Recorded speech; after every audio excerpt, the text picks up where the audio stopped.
What's up, guys? Today we're going to go over 3 glute movements that we can do for low back pain.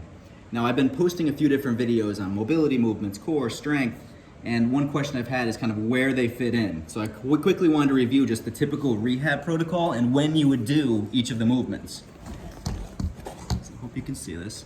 Now, usually when you have pain, whether it be herniation or just some type of low back pain, you want to make sure we're working on pain management first. This takes priority. You would focus on this until you feel comfortable beginning to do the next stage, which is mobility movements. We would hang out at the mobility area, just hammering movements like this until we can start to do some pain-free. Then we go into the core, the glute activation movements, more of the stability type things.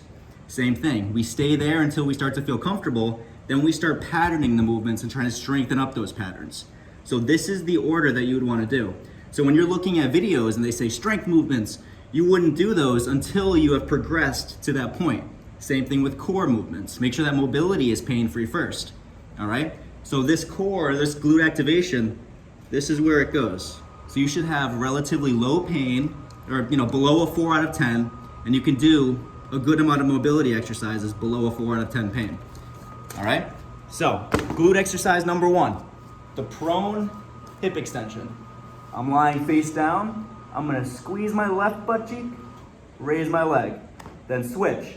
Squeeze my right glute, raise my leg. And I'm gonna alternate, trying to squeeze the glute first, then raise. That's number 1. Number 2, I have 2 options for this. If you have one of the hip bands, we'll step right into that.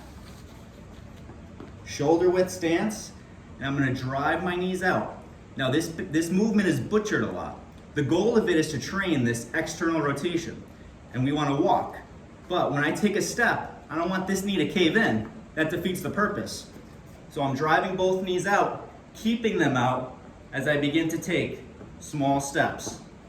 If you don't have a band, all you need is some type of hard surface, like a foam roller.